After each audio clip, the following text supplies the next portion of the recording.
Welcome back to the Redshirt Culture Podcast. My name is Stefan, and I'm here with my good friend Tanner, and we've got a good show planned for you today. We're going to do a little cleanup from episode 1.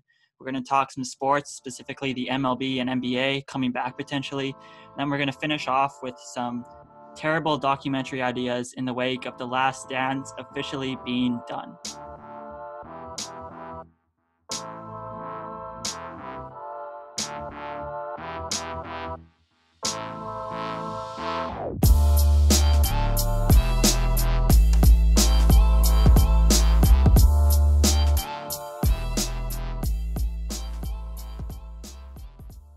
All right, welcome to episode 2.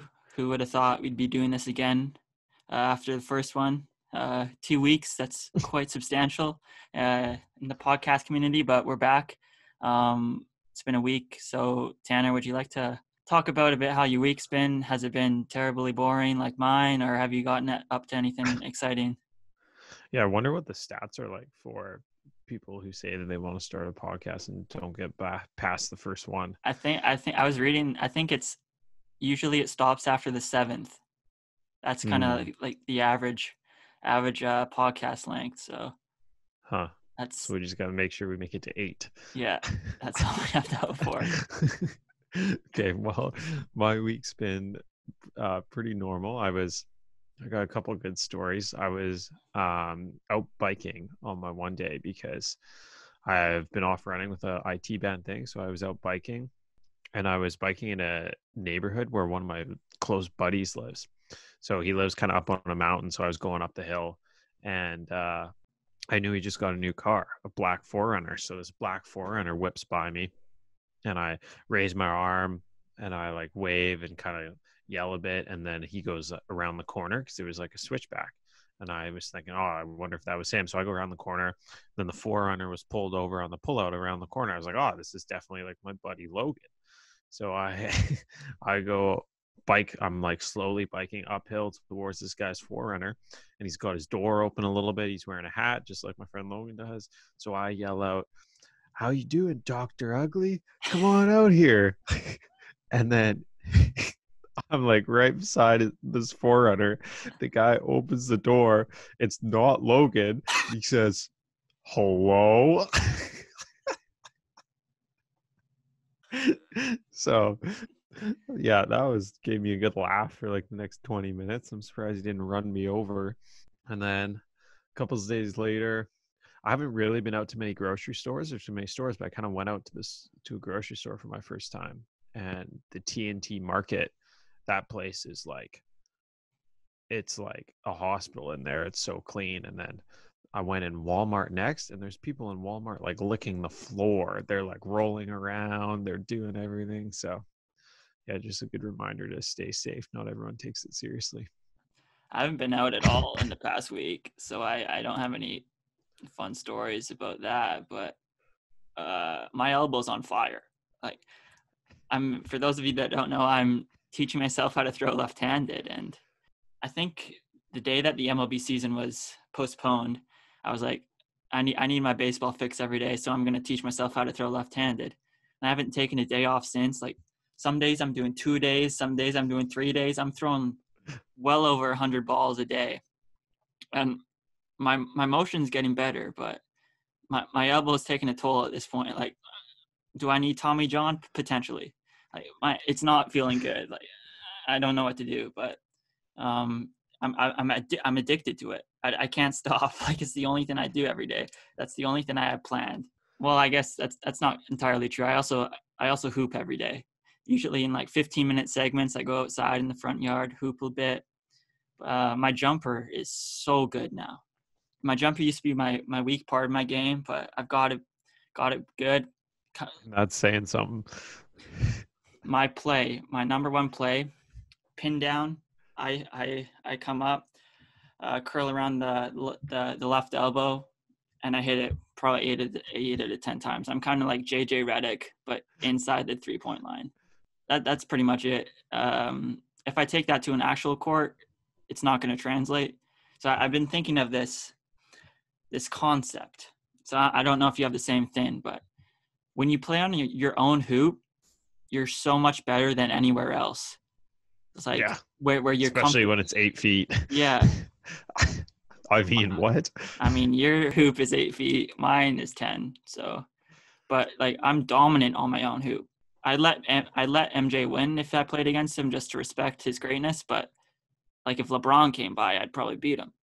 But if I took this anywhere else, I turn into Raymond Felton. JJ Barea. Yeah, I'd let JJ beat me too. But yeah, so if I take my game anywhere else, it's gonna go revert right back to normal. So that's pretty much all I've been doing.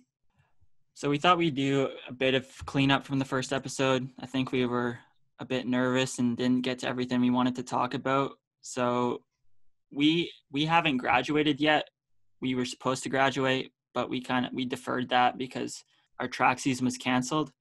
At this point, we're still planning on going back to school, but Tanner, would you like to kind of speak on kind of what factors you're currently considering? Yeah. And Yeah. like if races are uncertain and all that going on. Yeah, there's kind of a few things that really come into play here. It was so at the end of this last year, we were all at home doing online courses. And speaking for myself, I feel like for a lot of the other people, it was similar. These online courses were horrible. It was awful doing online work at home. Like a lot of Stefan and I's school has a lot of group work. Group work's just terrible. And the feeling of getting like railed on an exam at home is also terrible. So it seems like there's actually still a high chance that in the fall classes will be online. So that in itself will kind of play into it whether or not we want to do that. But at the same time, like we're done all our degree requirements, so we're just going to be taking like we're going to be majoring in track and field. I don't really know what else to say about that, but when it comes to the actual racing, even that's really up in the air. So we probably aren't going to find out about that for a little while still. It sounds like they're going to kind of make a game time decision. No universities are allowed to practice before September 1st together officially. I think you're allowed to get together in groups of 6 soon, but you're not allowed to practice officially before that. And then in Canada, if one of the provinces doesn't lift the restrictions, all of us other provinces will have to go to kind of the lowest common denominator. So there won't be any races. I didn't even know that. Yeah. So Stefan doesn't attend the Zoom meetings or team Zoom meetings, which is why he's usually very uninformed. But in the last one, we found out that, yeah, like I said, we're going to be allowed to practice with up to 6 people potentially for the next couple months. And then it's a university rule that no teams are allowed to start before September 1st. But let's say, for example, BC is open September 1st and we can practice, but Quebec, they can't practice as a group in September 1st, then no one's allowed to. Typically, we do like a lot of our races in the States. We race in Seattle a couple times, usually 1 or 2 bigger trips. Like last year, we went to Minnesota for Roy Griak. The year before, we went to Stanford. All those kind of opportunities will be canceled, it looks like.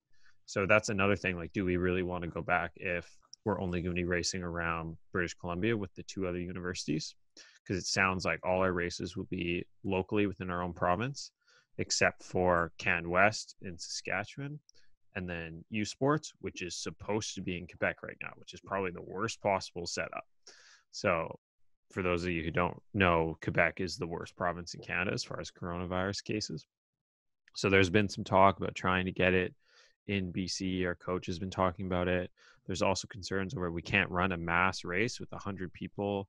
So maybe they're going to have to do a relay style. Maybe they're only going to do 4 people. Maybe they're going to do tiered races. So all those things kind of leave us in this limbo. We want to go back. We're competitors. We want to compete. We want to throw down, especially in cross country. But it looks like what's hard is we may have to make the decision before we know what the season is actually going to look like. I think I'm gonna just hold out and I'll just see what happens. Like obviously we can't know for sure, but I'm hoping that track in 2021 isn't affected. Yeah. So and that's kind of what I really wanted to do, what I was missing out on. So I'll probably just hold out on it and we'll see if there's no cross races, then that sucks for us. But I really missed out on the track season this year, and that's kind of my whole reasoning why I was going to come back anyway. So Yeah, I agree. The biggest thing is kind of to delay as long as we can before making the decision. But the only thing is like we want to come back and we want to do track in 2021, but we would still have to take courses in the fall in order to be eligible to do track, even if they're snow cross country.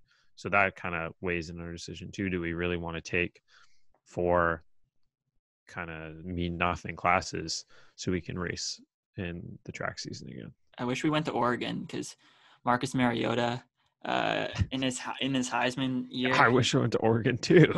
he took like golf and tennis, and those were his classes, and UBC doesn't offer any of the stuff like that. Like you actually have to take like there's no like courses where you just go out and play tennis or golf. So yeah, I had a buddy who played at Florida State University for baseball, and when he was there, their coach taught them 2 of their courses, and it was pass fail attendance basically. So you know how like in the Div 1 NCAA baseball, there's certain rules around how often you're allowed to practice and how often you're allowed to meet as a team.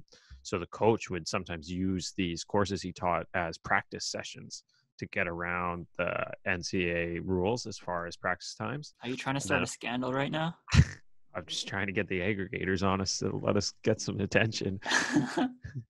And then he would also have optional workouts where the strength coaches would run these optional workouts, but then the strength coaches would do a weigh-in at the start of every optional workout, and then they would give a list of the people's weight to the coaches, and it would show who showed up, and if you didn't show up, you wouldn't get any playing time.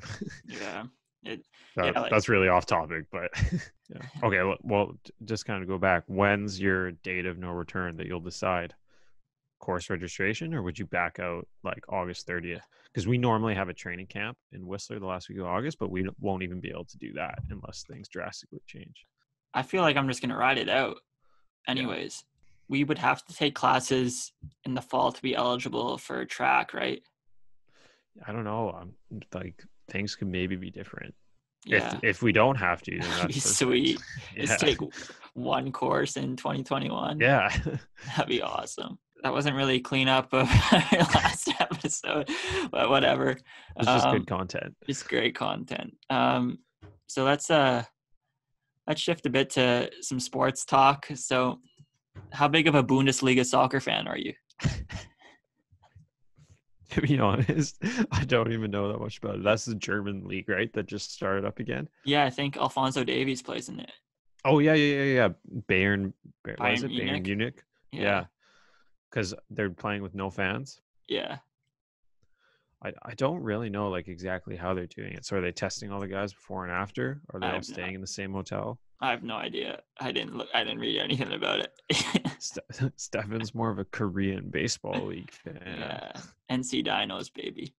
But yeah, and then the UFC is back on, which I don't really watch. And I think there was a golf match this past weekend, which I didn't watch, and I heard it was a bit of a snooze fest, but hopefully probably the majors.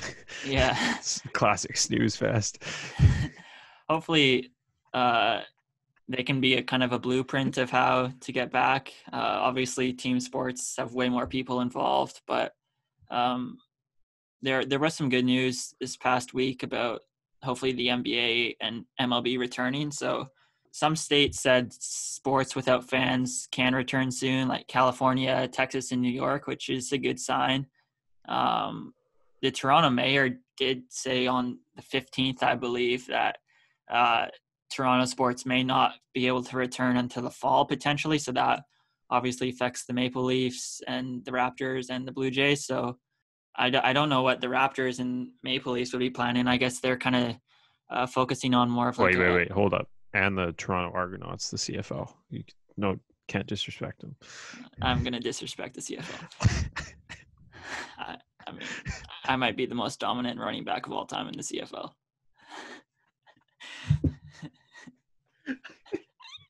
Anyways, people are going to be mad at that. Anyways, so yeah, Toronto is going to be affected, but I think like I think the NHL and NBA are kind of looking at more of a biodome or like a kind of a central hub. But the Major League Baseball, they want their games played in their home stadiums. So that means Toronto might have to play at their spring training facility in Dunedin, Florida. So I guess it's so early right now, and the agreement hasn't even been put in place yet. But we'll see how things end up going. Yeah, I wonder. It's pretty hard to say like which of the, I guess, 4 major leagues will come back first. I think hockey actually has a really good sleeper potential to be the first one back. But in specific news, I saw an article this morning. Austin Hedges, he's on the Padres and he's their union rep, and he said that they're pretty confident that an agreement is going to be put in place. So I don't know. It looks like the players are pretty confident, and LeBron had his uninterrupted show the other day saying that he doesn't want the season canceled at all. So if the players are on board, I feel like an agreement's going to be put in place, and we'll be able to move on with the season. So although the MLB season is going to be like 82 games or so, I feel like once you're at game like 50, it'll kind of resemble like an actual season. Like players will be in the flow by then. I don't know if like the NBA and NHL are ever going to be able to get into a flow, especially with the playoffs right there. Yeah, it'll just be really different because both of those leagues, the players are saying that they want some sort of training camp coming back. NBA less, but NHL wants like a 3-week training camp. And I don't know, like even with the playoffs, things could be totally different. Players could have been injured. Now they're healthy again. People could have different distractions going on. No, could be different things. So it's hard to say what will be the one that comes back. How big is Nikola Jokic right now, do you think? On a scale of 1 to Zion, he's probably like Zion eating 10 meals of grits a day. Yeah, like I wonder, like there has to be like some NBA player, some NHL player that Actually, just hasn't done anything the entire quarantine and just so yeah. Who do you think the best bet for that is? Who do you think's bigger, Kyle Lowry, Jokic, or Joel Embiid? I think Jokic is the number one answer. I mean, yeah. Kyle Lowry's just born a little thick, so. Yeah, he always comes in the season beefed up. Yeah, Lowry God. The last thing that kind of leads into our terrible documentaries list, the MJ LeBron debates going on Twitter right now. It bothers me so much. Like I don't mind having a good classic debate with someone about who's better, but these 12-year-olds on Twitter just cherry pick one game. Like I saw on the other day, they, did you watch The Last Dance? Utah Jazz, they scored like 54 points in the finals game. Yeah. They compared it to another game with Golden State. Oh, LeBron had to face the Warriors and they scored 51 points and a half. I'm like, first of all, just cherry picking one game, stupid. Second of all, the pace of play is so much faster in today's game. And third of all, you're an idiot. Yeah. Yeah. I will say, like, before the documentary came out, I didn't really like realize how good, or I didn't like know that much about Michael Jordan. And now after watching this documentary, I think a lot of people like me have really kind of had their eyes opened. Because obviously I wasn't alive for his run. Yeah, we were born in his. You got to see his final championship. I didn't even get to see it because I was born in October. You got to see it though. How was it? It was good. Like it was crazy. I don't know. But yeah, so I think the people that are saying like, oh, Jordan's the GOAT now, like, you're basing it off of a documentary that shows all of his highs and like none of his lows really. So let's move on from this MJ and LeBron debate. It's stupid on Twitter, but now that The Last Dance is done, I was thinking lots of people on Twitter are like, who should the next 10-part documentary be about? And first of all, I don't think there's really anyone else that you could have a 10-part documentary about. Maybe Bo Jackson. But I think 10 parts is just too long to begin with for anyone other than someone like Jordan who has so many facets to his career, but what we came up with is just giving terrible documentary ideas that they don't have to be 10 parts. They can be 1 part. They can be 2 parts. So Tanner, would you like to give your first terrible documentary idea? Yeah. Even in the Jordan doc, 10 parts was a lot. Like, yeah, it probably the could last have 2 gone were 8. kind of stretched out a bit. Yeah. But it's always hard to say. I think, kind of reading what we got in here, you've got some pretty electric zingers, so I'm gonna let you take it first. Okay. Yeah. I came up with the idea yesterday, and I was just brainstorming all day. So I don't know what to do first. Maybe I'll just go from the top. So the first one, do our boy. The first one, hometown legend. Went to a rival high school of mine. None other than Mr. Laker himself, Robert Sacre. So I never saw Sacre play in high school. I did get to see him play at Gonzaga, though. Gonzaga came out to play in Vancouver against the Hawaii Flying Rainbows at Rogers Arena. And I think I was in grade 8 or 9. And yeah, the whole team went. We all got to see Robert Sacre dominate. The documentary would mainly focus around 2 things. So his Lakers bench reactions, which were sweet, which would kept him in the league pretty much. And then the main feature of this documentary would be his Japanese dunk contest, which is the most electric thing. If you haven't seen it, I'll put a clip in the YouTube video. But this guy, it's so funny. Like he has and no. They love him. Yeah, they. It's the most weak dunk ever. The fans are throwing up 9s and 10s. They've probably never seen someone dunk like that before. He was a good player too over there. I mean, if you play Div 1 college basketball and you're in Division 2 Japan, then I guess you kind of, and you're near 7 foot, I guess you kind of have to be good. But he's actually like not that bad of a player. Oh yeah, like I mean, at some point he averaged 5 points. Yeah. So I don't know, it's not terrible. I mean, you play in the league, you play for the Lakers. Yeah. He's known for his bench reactions. I think it'd be a great documentary. So also, where was he drafted again? 60th overall last year. I mean, I was so excited when that happened because I have a buddy that went to his high school, and they were all huddled around the TV, and they were just celebrating like crazy. So yeah, it was good fun for a while. And then I didn't realize he retired, but he retired. So I didn't know that. Yeah, so he retired in 2019. So I guess I wonder if there's a Japanese basketball Hall of Fame, if he'll ever get the call to that. So all right. what's your first one?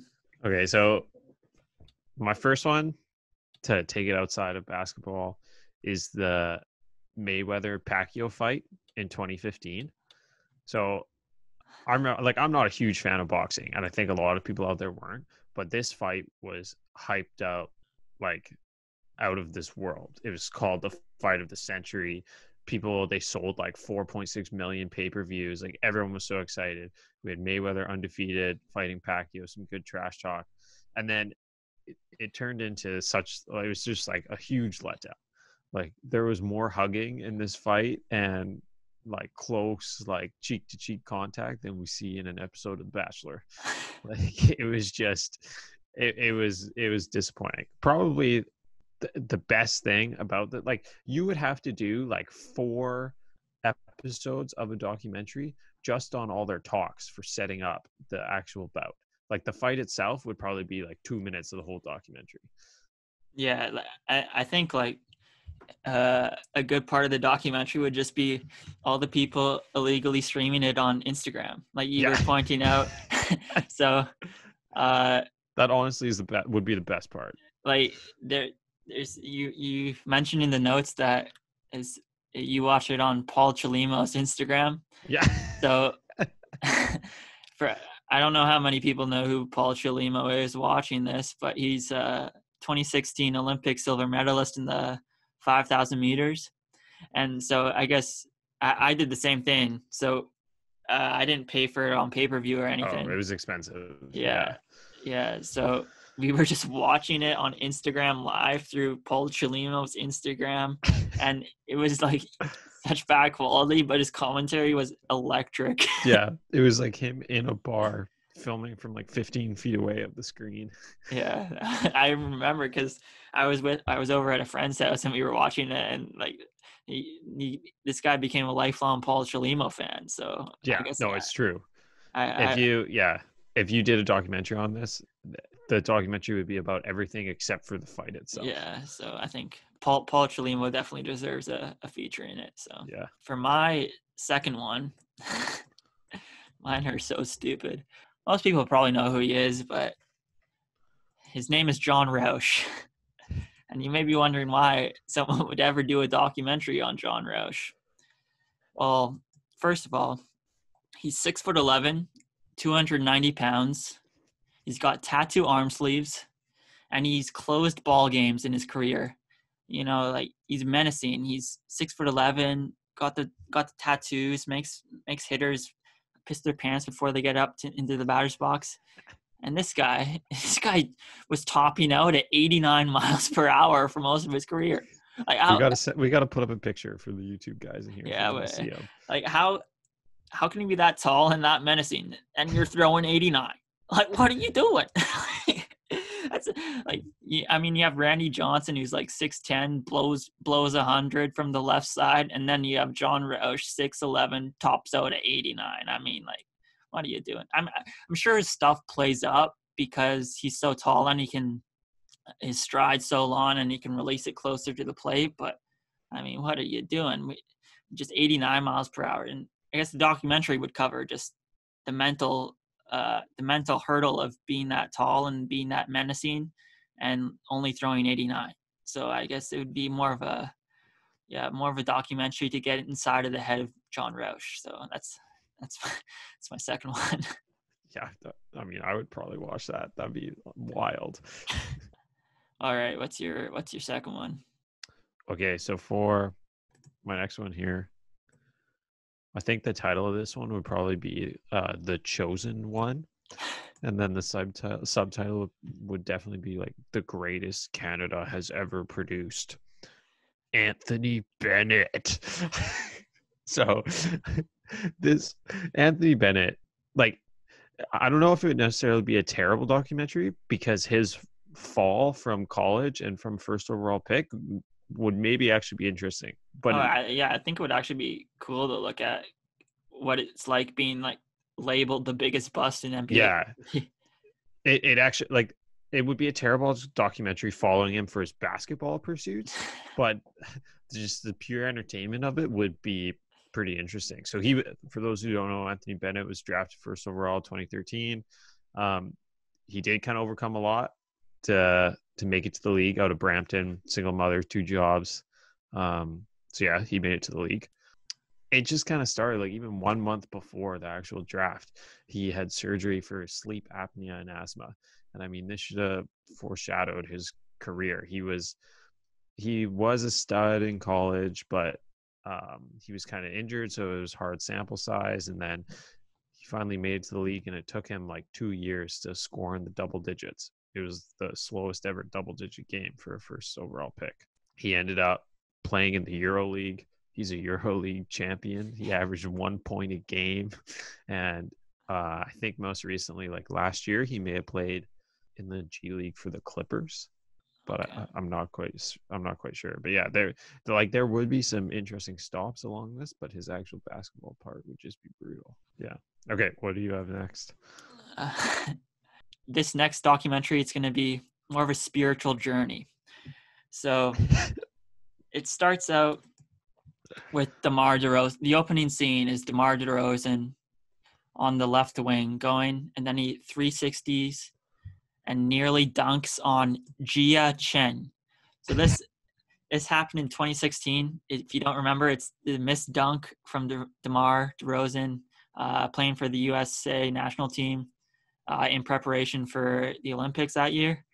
So he does a 360 and nearly ends this man's career. Like, you have to retire instantly if he makes that dunk. So I would like to this documentary to cover Jia Chen's second go at life. Like, you have to kind of feel like he has a second life at basketball, and then you could bring on Vince Carter and Frederick Weiss, because Vince Carter ended Frederick Weiss's career with that dunk when he jumped over him. So I think maybe a two-parter. The first part would just be the dunk, just looking at the reactions, looking at the dunk itself, and then the second part would just be a comparison of Vince Carter and Frederick Weiss's versus Jia Chen's, and maybe Frederick Weiss can offer some life to Jia Chen, and I think it would be just a fantastic documentary. What's your third one? What's your third one, Tanner? So my third one could be one of my weaker ones, but I think a pretty terrible documentary like this in itself is going to be just a terrible like outing at the theaters. I don't understand it at all from what you wrote. I think a documentary about the making of Space Jam 2 would probably gross like negative 50 million in the box office. The fact that the stars in it are Chris Paul and Kyle Kuzma, just picture this documentary. You have them going to ask Michael Jordan, do you want to do Space Jam 2? He says, I don't think so. Maybe we do one with Tiger Woods. They say, no, we don't want to do one with Tiger Woods. We want to do one in basketball. They say, who do you think we should do it in basketball for? He says, Blake Griffin. No joke. That's actually what he said. I saw that the other day. Yeah. Yeah. So we started off with LeBron thinking he's the chosen one. Meanwhile, the chosen one is Blake Griffin. Go through, LeBron's putting all this money in. He's trying to hype it up on Twitter. He's given these Twitter reviews. I think it was back in like January. He started reviewing some TV shows on his Twitter. Brutal. I would never want to watch that. Just terrible. Honestly, and if LeBron is making this documentary, worst of all, some of you guys may like this. I hate this. I would rather boil my eyeballs than listen to this or watch this. And it's when LeBron does his Taco Tuesday. He would probably want like a 30-minute feature of just him saying his stupid Taco Tuesday. Are you just a LeBron hater? No, he's the GOAT.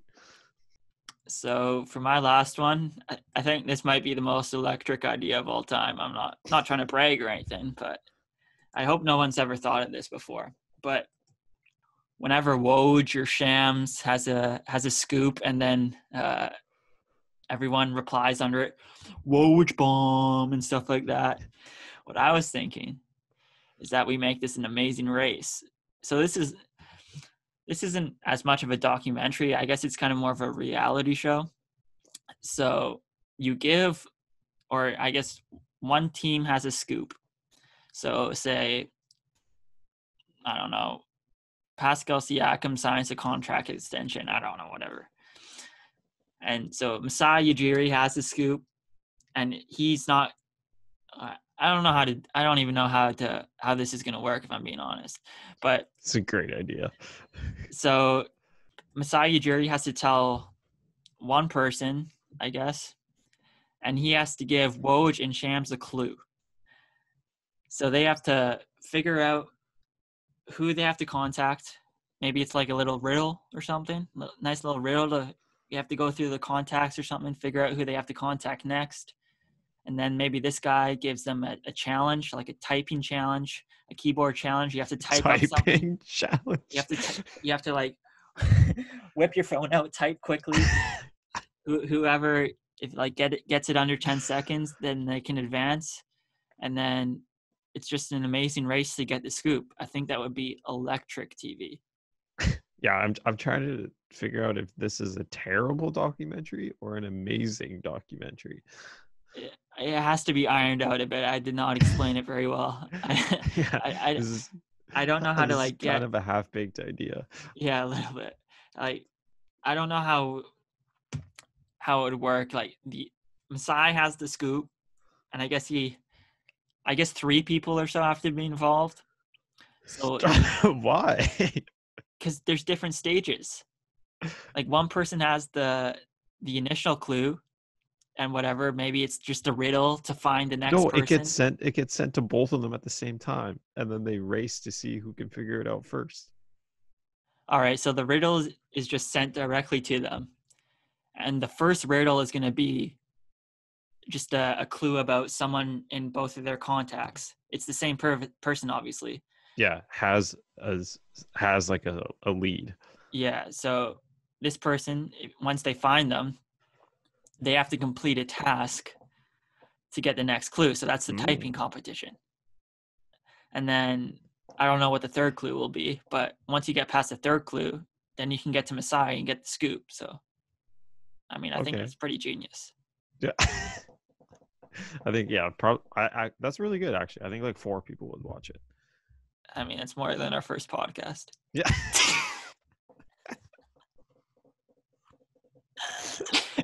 Just kidding. We went viral on YouTube. All right, now to end this second episode, we got a abundance of questions. So many questions. Honestly, thank you for asking questions, those who did. Yeah. So Cole Adams asked a question. Cole's a cool guy. If he has a YouTube channel, he talks about sports on it. Go subscribe to it. It's good. And he asks, my question for next week is, how did you come up with the name TrueRGM, and what is your favorite movie of all time for the both of you? Also, wait, can I just jump in here? I just want to say that if you hadn't listened to the pod, I don't think anyone knows that it's pronounced TrueRGM. Yeah, not many people do. Everyone probably thinks it's TrueRGM. Yeah, definitely. Okay, go ahead. So I'll maybe episode 10, I'll give you an entire story. This didn't come up just from one day. All right. Hard work. But so it like RGM is just like regime, like REGIME. It's like true regime. That's it, pretty much. So I don't know, but I think I made it in 2018. I was young. So I don't know why. I'll offer a better explanation. Not a better explanation. I don't really have a good explanation. I'll give you a better story of how it came to be on episode 10. That will make sure. Hopefully we have more than 4 people listening by then on Spotify. So I'll be able to give a little bit of a better answer. So the second part of the question was movies. So I think he only said your favorite movie, but maybe do you have a top 3? Maybe give a top 3. Yeah, this is always such a hard question. I'll kind of avoid the question. I'll just say that the best movie I've seen recently was probably Parasite. I've never seen it. Yeah, like it was worth the hype. It was an experience. Is that the movie in Korean? Yeah. That was the one with subtitles. I can't remember who's the director's name. Bo Bond? Something, I think. Bond something. Bo Bond. Yeah, he's a 7-foot director. But no, it's a good movie. Yeah, I would probably say that's my favorite of the last year. Okay. So favorite of all time is definitely Moneyball. That's what I like to hear. Yeah, so I won't put mine in order. Actually, I won't put the first 2 in order. My third is The Social Network. I don't know. I just like the movie overall. Good soundtrack. I mean, it was a good soundtrack. I don't think there's any songs in it. What are you talking about? I don't think The Social Network has any music in it. The very first scene. Ba, ba, ba. Did that ring a bell? Wait, you have to do it again.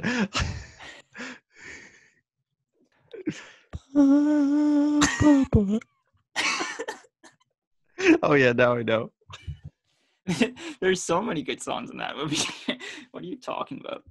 And then I'm just gonna ignore you for the time being.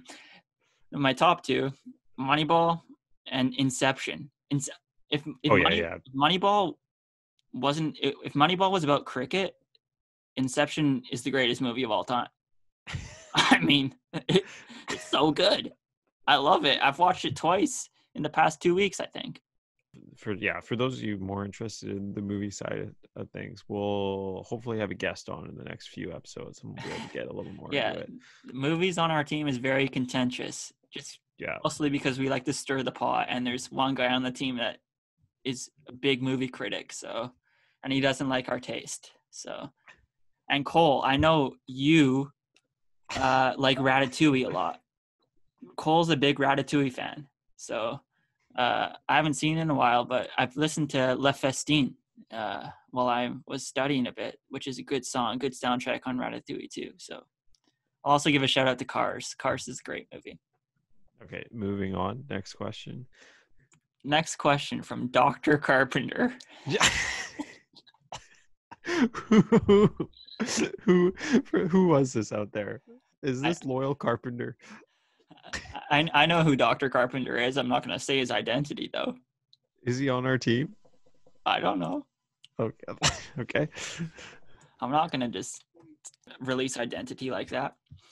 So Not Dr. Ugly, Dr. Carpenter. So Dr. Carpenter asks, will the NBA return to Vancouver, and should college athletes get paid? I think there's a good chance the NBA eventually returns to Vancouver. I don't think it happens in like I know who this is. No, you don't. You don't. I promise you don't. Yeah, I guarantee I do. All right, don't say it then. Okay, I'll say it after. I think the NBA in Vancouver will eventually return. I think there's a very strong appetite for it. Like, I think there's a good chance that they could outdo the Canucks.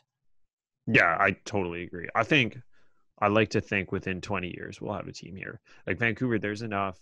The wealth here is getting so large and the interest is growing so much that I think there will be a team here. If we had to put a list on it.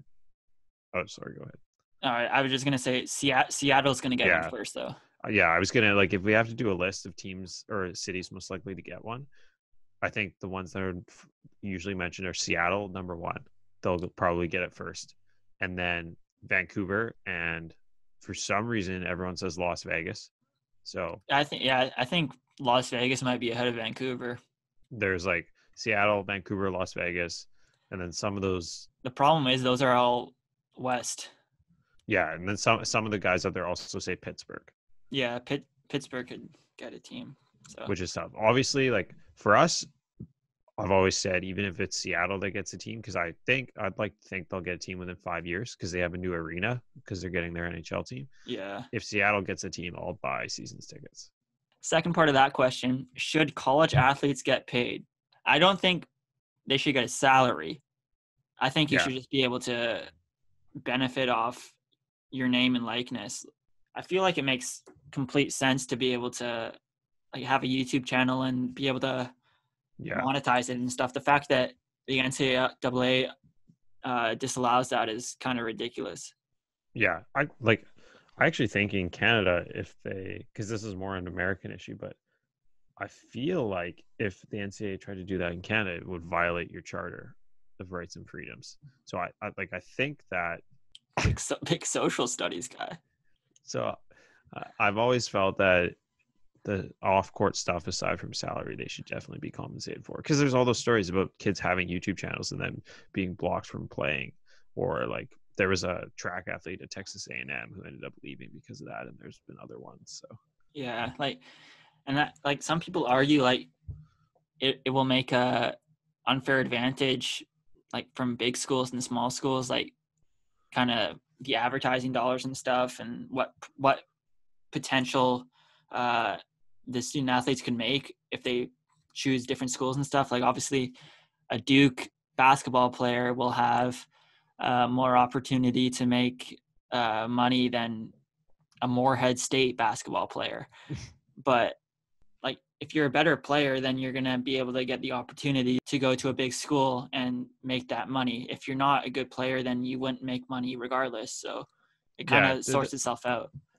Yeah, it's kind of a hard question, because people always say like if there's salary, then the rich big colleges will just be the ones who compete every year because they'll be able to pay the students or to pay the athletes to come there. But it's a little different when it comes to being able to profit off other things. because they have to be good in the first place to go there. And that's kind of going to go hand in hand with then like growing that social media following, having a YouTube channel, having all that stuff. And you're not really going to have someone like, I'm not going to say, okay, I want to play Div 1 basketball and I'm going to go to Duke because that's my best location to monetize my YouTube channel or to start a podcast or whatever. I have to be good enough to go there anyways. Yeah. I think you like at small schools, if you're just allowed to make money off your likeness, I think small school athletes can still develop huge followings. I think there's a big, I agree. There's a big demand for kind of like day in the life and stuff like that. It wouldn't be a pull necessarily to force yourself on to like I guess you can't force yourself on, but say like a bunch of 5 stars are going to Duke and you just feel pressure to go to Duke just so you can get a check. Like, I don't think it would be like that, because you can kind of make your own money if you ball out and you have a good personality and stuff at a smaller school even. Yeah. I think like, because everyone hears all the wild recruiting stories out there, this honestly just seems like a pretty safe solution. If you're interested in interesting recruiting stories, I think Ryan Russillo's podcast is actually doing a feature on them right now. Yeah, that was good. I think they had like Matt Leinart on and Booger McFarland. I listened to both of them. They're pretty good. So, all right. Thanks again for listening. This was our second episode. Hopefully it's a little bit better than the first one, but we're going to keep doing this once a week until we get to the 7th episode. And then we're going to do one more and then we'll see how fate decides it. Hey? Yep. I agree. All right. So thanks again. And we'll talk to you next week. Yep. See ya.